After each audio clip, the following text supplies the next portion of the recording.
Ceci est un rapport d'Ayouk Renet pour la Société des gynécologues et obstétriciens du Cameroun, SOGOC. Pour marquer la journée internationale des avortements sans risque au Cameroun, ce rapport met en lumière les services de soins post-avortement offerts par l'Association nationale camerounaise pour le bien-être familial, CAMNAFOR.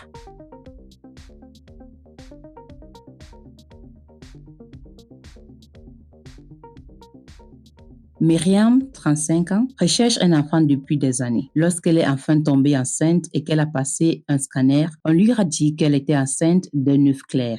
Je suis arrivée au centre, il y avait un retard. Comme je cherchais la grossesse, quand je suis venue, on m'a consulté, on m'a demandé de faire l'échographie. J'ai fait l'échographie. L'échographie a montré que j'ai un œuf clair. Et maintenant, j'ai cherché à rencontrer le médecin. Le médecin m'a demandé que ça ne peut pas aller, il faut qu'on enlève.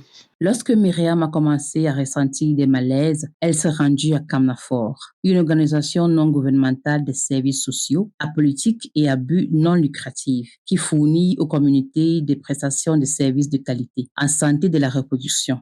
Et elle a été consultée. Myriam dit qu'elle a reçu d'excellents soins post-avortement à CAMNAFOR, ce qui a amélioré sa santé mentale et l'a préparée pour une autre grossesse. On m'a bien accueilli, on m'a consulté, on m'a donné les conseils et tout, parce que ça me donnait un peu le stress. J'avais peur aussi. Bon, vu les conseils des infirmières et du médecin, bon, c'était normal. Madame Deme Ongarna Estelle, infirmière, accoucheuse et chef projet CAMNAFOR, déclare que l'organisation s'occupe des cas d'avortement légitimes, comme dans le cas de Myriam. La grossesse sera interrompue. Nous faisons la prévention et la prise en charge des avortements recommandés par le système de santé. Parce qu'il y a les avortements qui ne sont pas légaux. Maintenant, nous pratiquons ce qui est légal, ce qui est reconnu. En fait, pour bien spécifier, c'est quoi ce qu'on appelle les avortements légaux? C'est-à-dire une maman qui est peut-être enceinte et sa santé est menacée. Là, on peut lui faire un avortement. Si, par exemple, elle a un œuf clair, l'œuf clair, c'est pas une grossesse en tant que telle, c'est-à-dire une grossesse qui n'a pas d'embryon. C'est une grossesse à la longue qui sera amenée à sortir. Et alors, pour ne pas laisser la femme évoluer dans la grossesse qui, au finish, sortira, on va interrompre la grossesse. Mais là, c'est sous la prescription d'un médecin qui aura au préalable vu l'échographie qui aura été prescrite.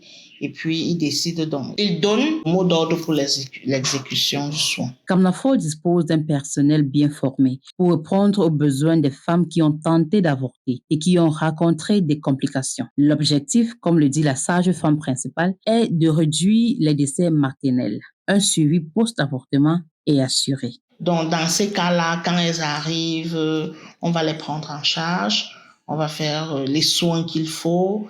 Et puis, pour celles qui désirent avoir une autre grossesse, on va leur donner un petit timing. Et pour donc respecter ce timing, on va les mettre sur leur proposer, parce qu'on ne va pas les forcer, on va leur proposer de prendre une méthode contraceptive de courte durée pour laisser l'organisme se reposer en attendant de prendre une autre grossesse. Notre devoir, c'est de venir en aide aux patients. On sort de chez nous tous les matins parce qu'on doit venir poser des actes nobles. On est là pour lutter contre la mortalité maternelle. Donc, il est hors de question qu'une femme arrive ici parce que c'est elle qui a commencé, c'est elle qui a provoqué.